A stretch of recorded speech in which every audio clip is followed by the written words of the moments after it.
Hi everyone, welcome back from yesterday. Just a little note, yesterday I showed you several little wall hangings that are quilted that my mom had made.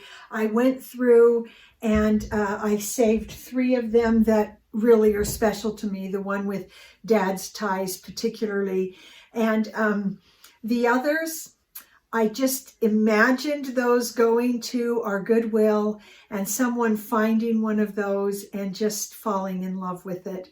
And so that's what I'm hoping, and that's what I'm going with, that I want what all of that work that my mom did to bless other people too, and not sit in my closet unseen. On some craft or art projects, it's important to remember that the process of the creation matters just as much as the finished product.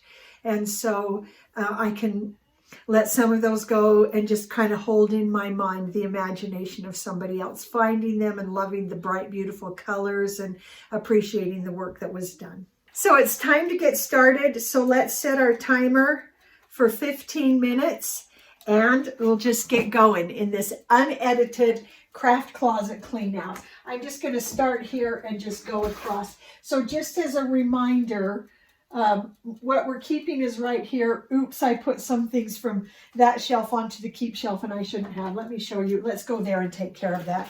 I showed you my award from the county fair in Washington where I got best of class for a miniature. You know, I'm going to send that to Goodwill because someone might find that and think of a fun way to use it for kids or something.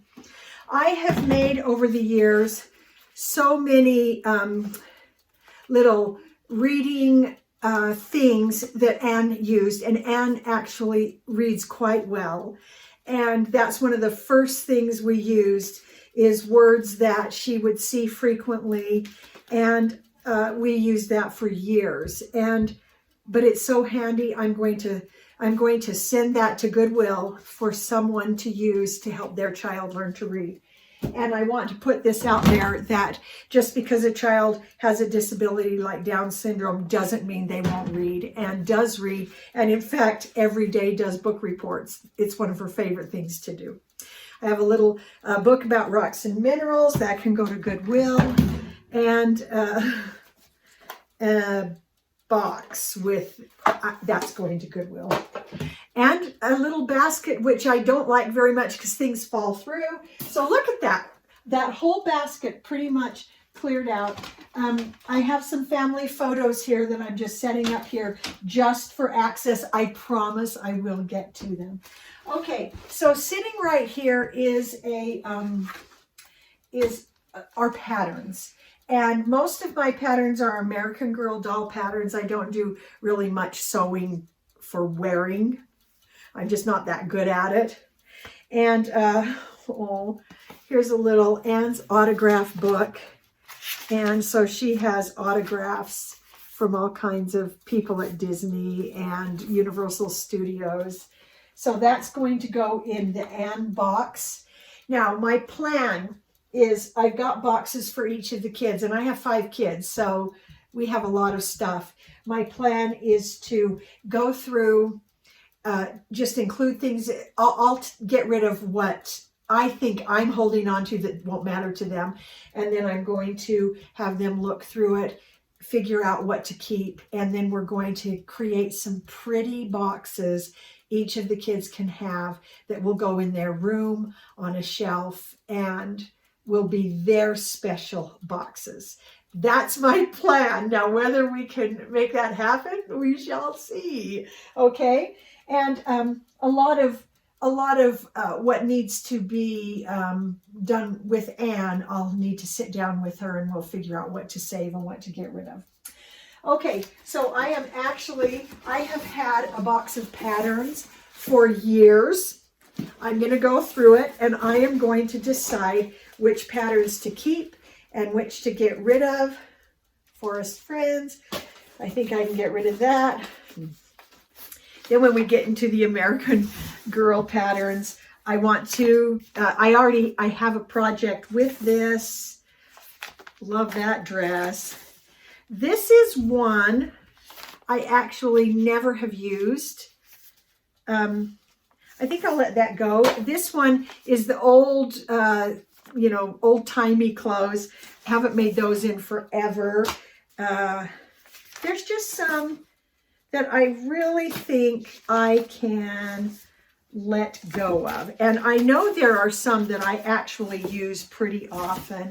I'm just going to go through quickly. I think I can let go of that. Now, as I'm doing this, I need to remember not to go buy more. You know,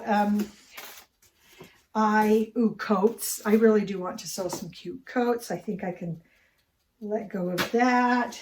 Some of these are old patterns from when I was a child, and I remember my mom making those, and then Simplicity re-released those patterns. Here's another one.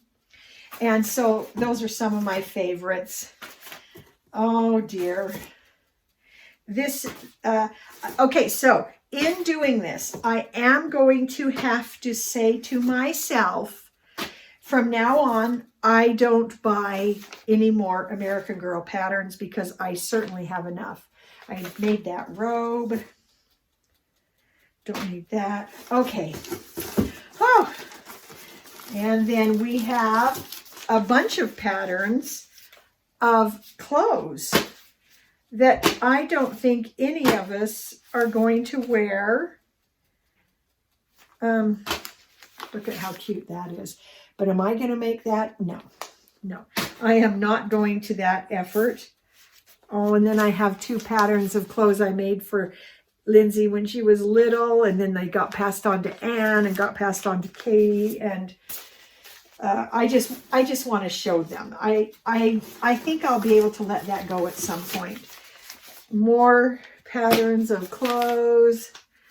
Oh, there's a great pirate costume. I'm actually, oh, look, there's the pattern for my wedding dress. I sewed my wedding dress.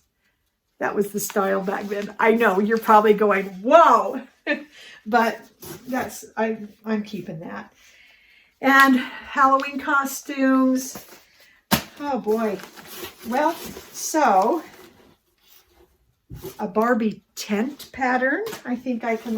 Oh, look, here is that old one. Those are my mom's old patterns from Fashion Dolls. When I clean out, I'm going to save these because I need to show you when I clean out Anne's doll area. I'll have to show you the doll clothes, the Barbie doll clothes that my mom made that are beautiful. Tiny zippers, little snaps and buttons. She was an amazing seamstress, and so those were just really cool. And then, okay, now in the old days, I used to make rag rugs, but you know what? I don't need that anymore. And those are full instructions and a little tool. Somebody can use those. Oh, some cute little stocking decorations. But I'm truly trying to go, I do want to save that one. I really do want to go less fiddly. Science school. Oh, retro aprons. I think I might save that one. And then a doll that I made, and she sits in front of a door to stop the draft. I have it upstairs. Okay, some of these things I'm just going to put back in here, but I do want to show you that we went from a full box to half, and right now that's my goal, is just get everything decreased by 50%, and maybe later I'll be able to really be like the amazing people who do 80% of their possessions gone. Right now, I don't think I can do it. I think it's too much right now. But my hope is that as the year goes on, I'll get better and better at this. And maybe it wasn't wise to tackle this closet first, but you got to start somewhere, right? Okay, we have about 7 minutes left, so let's keep going. I showed you my cloth from Portugal. I truly love Portugal. I have a flag from Portugal. Okay, then I've got high school diplomas and journal pages. Oh, and a beautiful photograph of my father-in-law and paper that we don't need for anything particular. Okay. All right, and then I have this acts like a journal. This is my day-to-day book from a year and a half ago. And, oh, look at this. This is homeschool. I homeschooled my kids on and off, and we had such a great time. It was actually heavenly, and we loved it. So that's going to go in Lindsay's box. So I think what I'm going to do as I come across things, I think what I need to do is designate different boxes, and maybe here's what I'm going to do. I'm going to clear off what's on top here so that then I can stuff things in to the correct box. So, oh boy, there's just a lot. Oh, hey, look at that. Hey-hoo.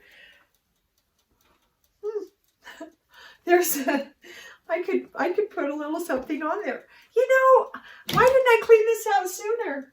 There's so much. Okay. All right.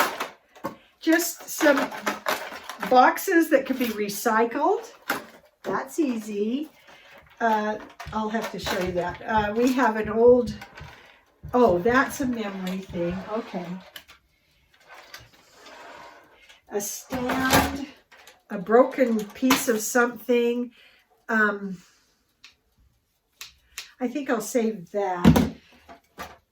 And then just this crate, also the same problem where things fall through, and I don't like that. That's going to Goodwill.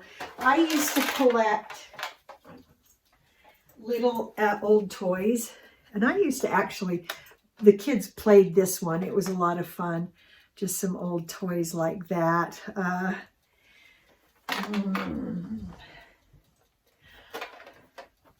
I think I might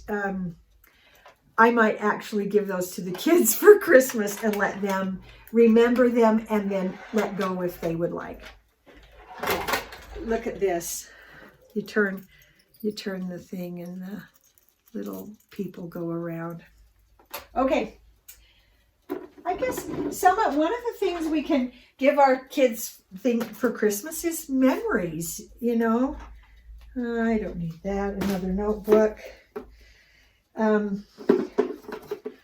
This is a little thing of Kate's for filming that she had fun with. Curious George magnets. Oh, chipboard. I use that. That actually can be thrown. This is a little gift that one of my students gave me that came from Switzerland, or not Switzerland, from Sweden. So I'm going to keep that. I think that's super cute. Mints. And then just some random tools. And we bought a bunch of these because we were going to do a project that we didn't actually do. And then I've got some origami that smashed. There we go, empty container. And so that actually needs to go with my containers for organizing. Wow, we're making good progress here. Oh, some things I just don't want to tackle. A book that needs to go in the bookcase. Okay, that's a memory. Big papers that can just go into recycle. I'm not quite sure. Oh, there we go. And then the big letter A that's going into Anne's room that's kind of part of this project. So, actually, do I want to do the big letter A? I think I'm not going to do that. I already had a different plan in mind. This is my old spirograph that I loved, that when I was a child, it was the one thing I wanted for Christmas. And the beautiful thing about it, it's got all of the parts and all of the little pieces that go with it. And I loved that. And that it still has the box and everything is pretty great. However, my kids don't really use it much now. And I think I would like to, I think I'm going to see about selling that. Yeah, I don't know. We'll see. A big, thick notebook. I have a whole bunch of these from years and years, and I called it my day book. That's back from 2014. So, and those are ways for me to keep track as I went through, because I had to write a complete medical history for Anne. So starting back in 1998 when she was born, all the way through all of her surgeries, all of everything that had happened, that had gone on. And some of those old day books were a big help to help me remember when things happened. So yeah, I'm not quite sure how to move forward from that. Okay, lots of photographs. Here is a composition book that has some early writing of Anne, and it's not very full. Our time's up. Okay. Let's see. What did we accomplish today? Oh, I feel like we cleared off some of the stuff that was bursting out. We got rid of half of the patterns. We're in the middle of a sort. We're going to make this happen, okay? And so let's figure out what needs to be done and just get it done. We'll see you next time.